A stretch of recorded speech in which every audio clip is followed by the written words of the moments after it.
ज्योत्सना जी और उनके पति जीवन की सारी जिम्मेदारियां पूरी कर चुके थे।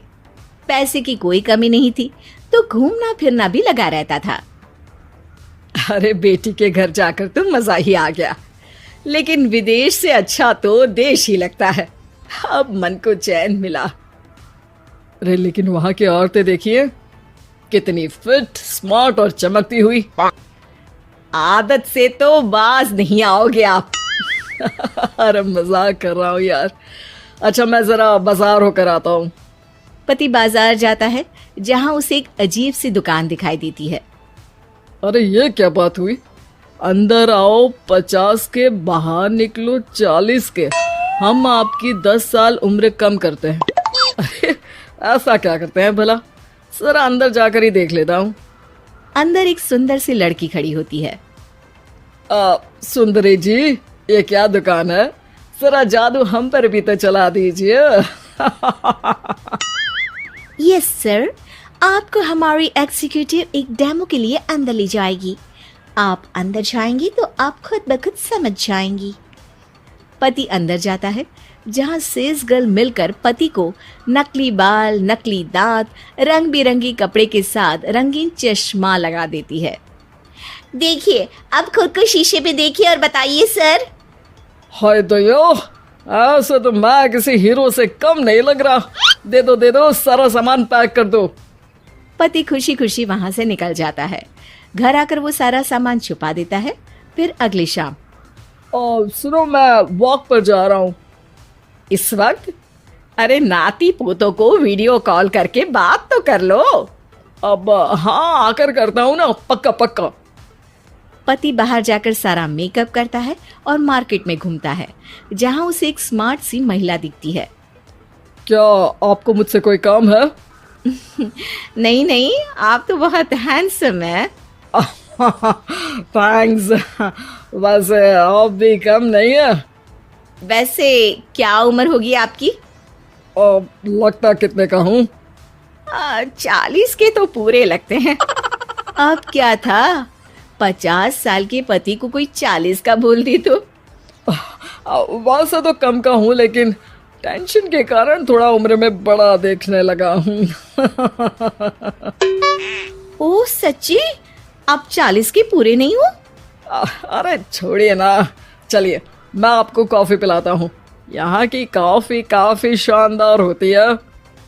दोनों में दोस्ती हो जाती है और फिर चल पड़ता है सिलसिला रोज रोज के घूमने फिरने और मजे करने का। अब सारा दिन पतिदेव फोन पर। अरे नाश्ता तो कर लीजिए, क्या सारा दिन फोन पर लगे रहते हैं? अरे यार जरूरी काम कर रहा हूं मैं।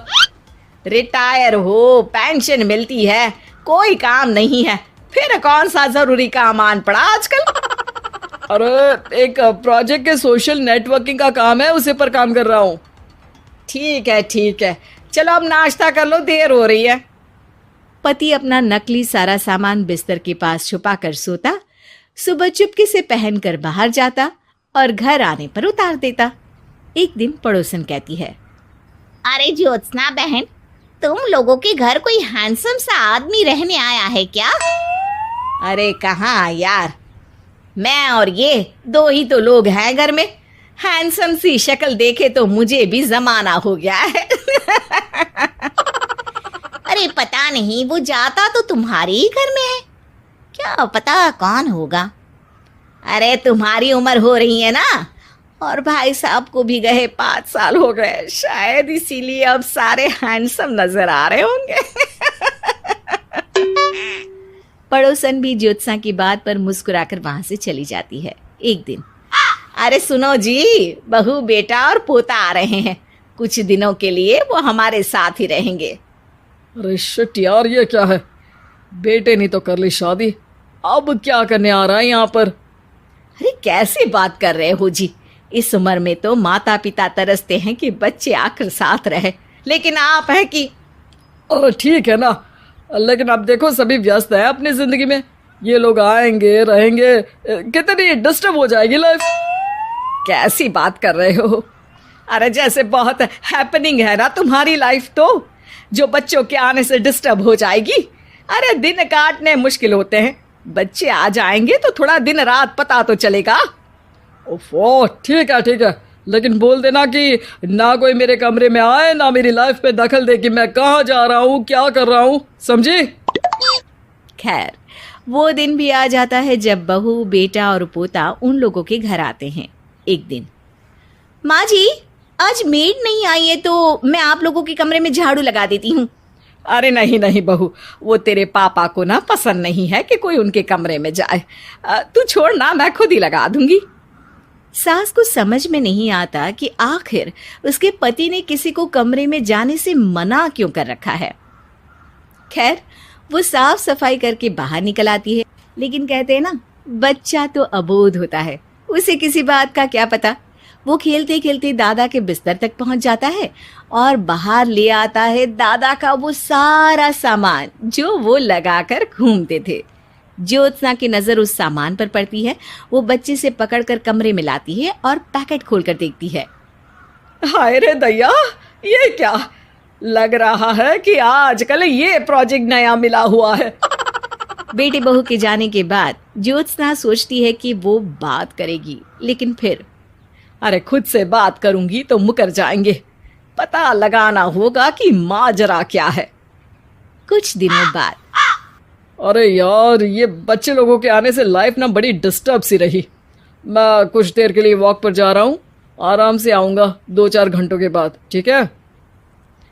मैं क्या सोच रही हूँ कि मैं भी आपके साथ चलती हूँ। अरे थोड़ा रिलैक्स मैं भी तो हो जाऊं। हाँ, पड़ोस वाली बुढ़िया के साथ नीचे पार्क में जाकर वॉक करके आ जाओ। अच्छा जी, तुम कार से लॉन्ग ड्राइव के मजे लो और मैं पड़ोस की बुढ़िया के साथ। पति नहीं मानता और अपना पैकेट और कार लेकर निकल जाता है। रास्ते से वो उस महिला मित्र को फोन करता है। हाय ब्यूटीफुल, मैं कुछ दिनों के लिए आउट ऑफ कंट्री था, आज आ गया तो सोचा तुमसे मिल लूं। हाँ, क्यों नहीं, क्लब में आ जाओ।